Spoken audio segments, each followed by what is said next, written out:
All right, Boondockers. Well, the cold has brought some challenges, and the challenges are the sun is not very long, so we're running out of juice. We may have mentioned it before, but we did a thing. That wire is part of it, and that is about what I'm fixing to go live with. That is a 400-watt wind turbine.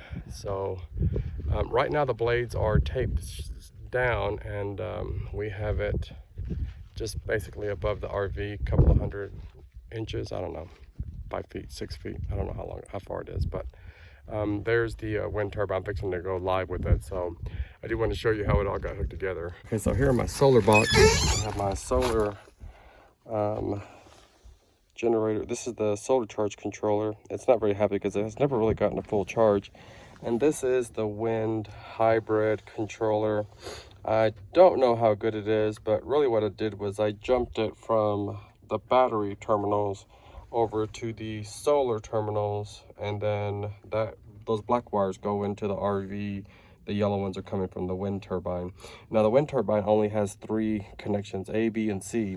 They're not very clearly marked, so I'm assuming it does not matter what pattern you put them in, because there's no information in the directions about putting them in a specific sequence. So we're going to look to make sure that these lights come on and say that there is wind power when I come back down. But for now, it still has not been gone live, so we're going to do that now.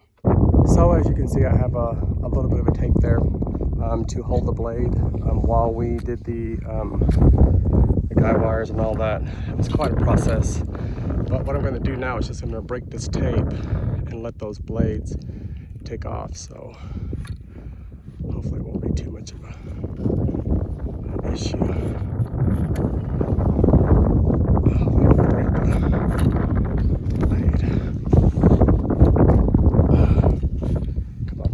There it goes.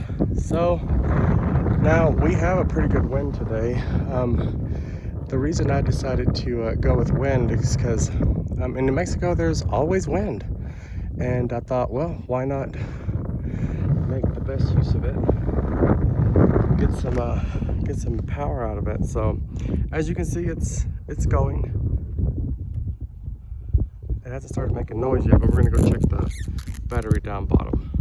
All right, so the solar charge controller that I got, I think it might be defective, because we had tried to figure out why this charging light would never turn green to start telling it that the generator, the turbine is giving energy. So I did have to switch the way that this is all hooked up, because the meter just was all wacky when I had it on the solar side. So I took that charge controller out, and I have a different one in there now.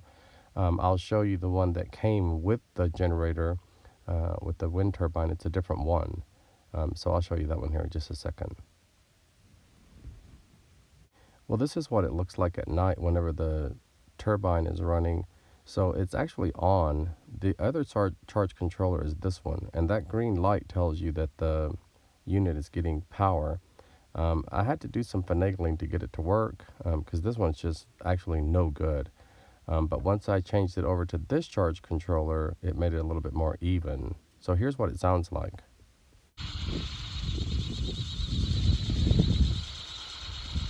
So as you can tell, it does make a little bit of noise. I do want to show you my buddy Dale that I hired to help me get the welding done. Obviously, you saw him prior to at the beginning of the video where he was grinding down some of the pieces. So he thinks of everything. So that's the thing that I wanted to kind of go over. So if you find somebody that has this kind of brain like he does, he's just smart. He thought of putting this little piece on to the pole, so whenever we do relocate to Colorado, we can pop this unit out. And if you look over to the left, there is a compression fitting there that puts it together. It's like a little neck. So he actually helped me find this pipe with a buddy that he knew down in Corrales. This guy down in Corrales literally does all kinds of pipe work and all kinds of stuff. I have a picture of his longhorns that he has in the back of the yard. It was actually quite an experience that day to meet this gentleman. I think his name was Bob. He is looking for an anvil. So if you have an anvil and you are interested in selling it, he would love to take it. So I'm just putting that out there for you people that are watching. We sure appreciate you taking the time to follow us on this journey that we're doing. We are in the land looking process, so pray for clarity and direction. Thanks for watching, you Boondockers. We sure appreciate you.